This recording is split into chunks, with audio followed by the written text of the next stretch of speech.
Hi, my name is John Price, and I am a voice teacher with the Performers Career Center in Manhattan. I also work for the musical theater departments of Rider University and of Marymount Manhattan College. And today we're going to be talking about vowel formations. So when we think about vowels in English, we think about E, A, I, O, U, sometimes Y. But when we talk about vowels in singing, we're talking about shapes.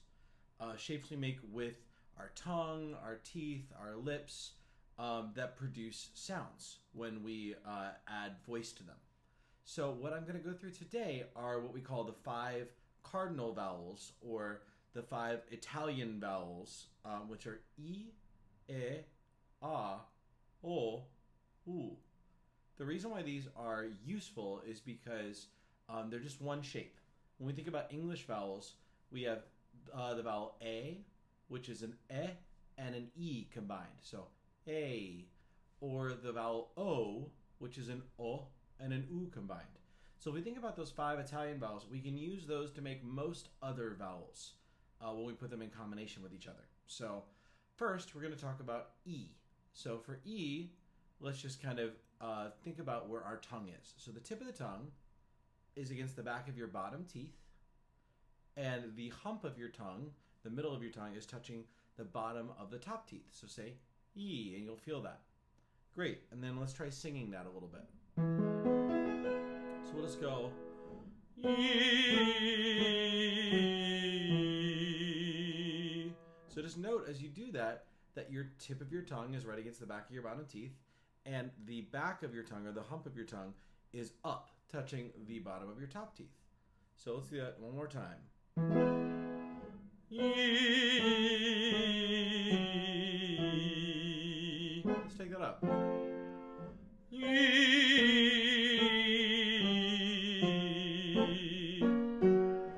E.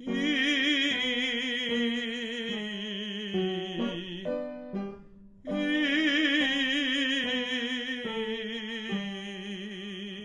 And E is great because it is a more directional or pointy vowel.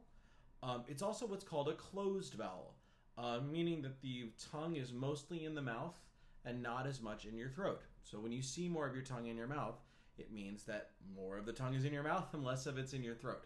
So it's a good one to work on getting that sensation of having the tongue a little more up in the back. So then let's go to the next one over, which is E. So E is the tongue coming down slightly. So they're right next to each other. So say E, and then say E. We'll put those right beside each other. And we'll go E. And nothing should move except that middle of your tongue that is going from being up to being slightly less up. So say E. And we'll do that together now.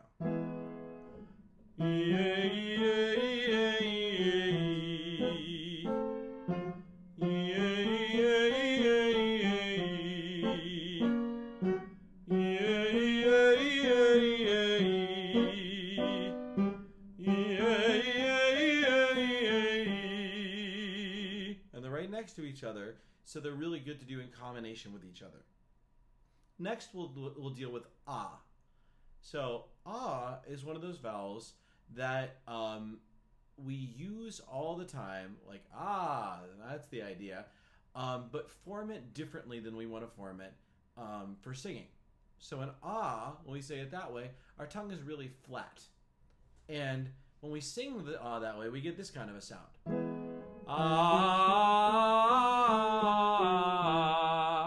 Which sounds like an but it sounds kind of ugly. That's because the tongue is mostly in my throat and not very much in my mouth. So if we think about the back of the tongue being up just a little bit higher, a good phrase for this is a fluffy tongue. So thinking that the tongue still has a little bit of an arch to it, even though it's not up as high as an E vowel. And if we think about that, we get ah. So see if you can say ah with the hump of your tongue or the middle of your tongue up just a little bit, thinking that it's a little fluffy. And so for that, we're going to go back and forth between A and A. And those are neighbors. Nothing is moving but that little bit of movement up and down in your tongue. So here we go together.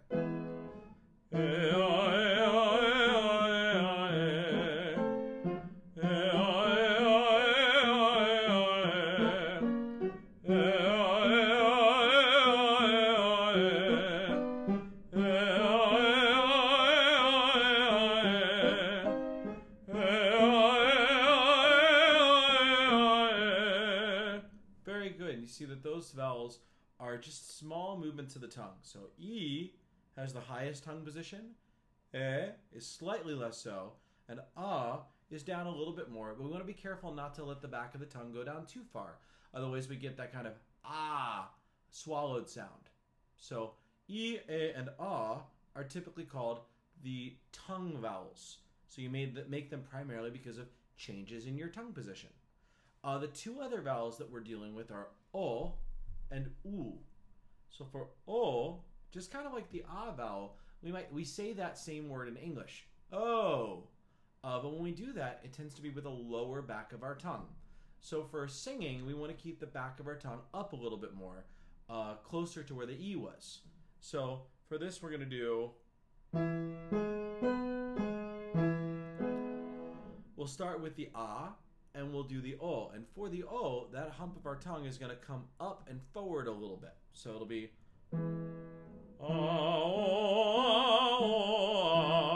But as you notice, unlike the E, A, A, for the O, my mouth has to come up together a little bit. So the corners of your mouth, you can think of those coming a little closer together for the O. You don't want to go too far with that O and make an exaggerated shape because that's going to be a little disruptive. So from the A to the O, it's a short journey.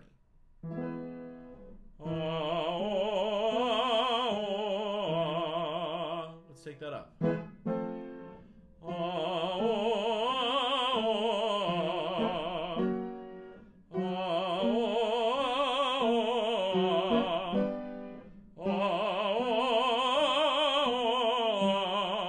And just to add some variety, let's change up the pattern a little bit.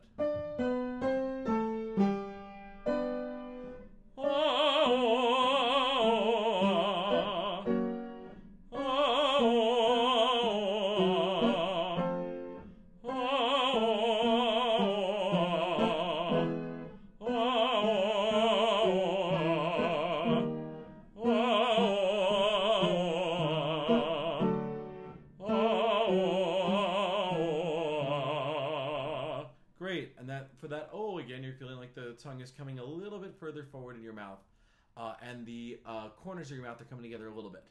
The U is on the other side from the E, so it is the other most closed vowel. A is the most open vowel. For U, we want to make sure that we're forming that with the tongue up high again.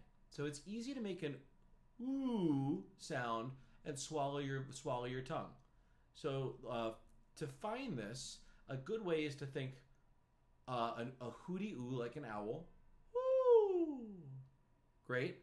And then add an on top of that. So say ooh or ooh, and then say And you feel with the your tongue comes up a little bit and say ooh. And that's an ooh that's going to be a lot more similar to your O. It's also going to have a lot in common with your E. So let's do the ooh and the E together. And for that, we'll use the name Louis. So we'll go...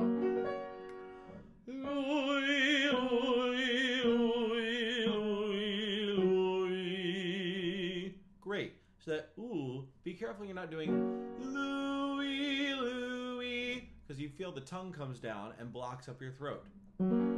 Instead, keep the tongue position high like the E.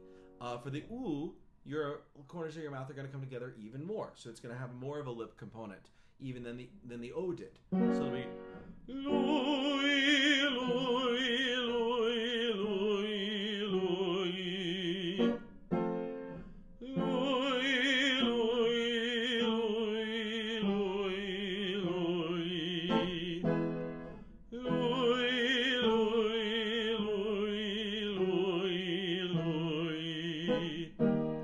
Louis, Louis, Louis, Louis, Louis.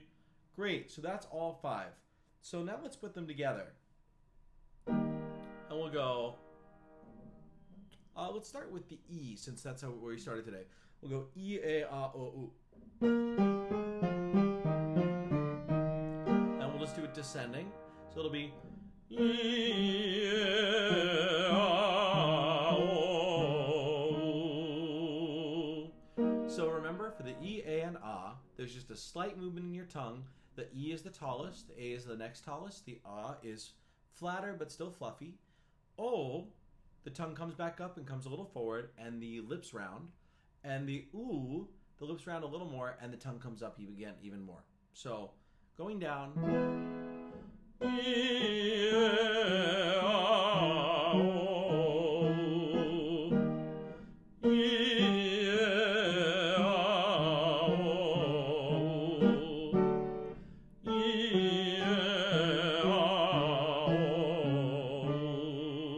Great, and then you can combine this with some other kind of fun exercises. So one that I like is using those 5 vowels in a row, E, A, A, O, U. You can do them in any order you want, and then 2 quick breaths out in between each one. So it's going to be E, A, A, O, U. But after each one of those vowels, you're going to blow out just a very little bit of air. The goal is to get through the entire repetition of each exercise on one breath. If you need to take a breath somewhere in the middle, not a big deal, but try to keep it to one. So here we go. It's going to be E, A, A, O, U. And you come up and around like that on the U. Here we go. Next one. E, A, A, O, U.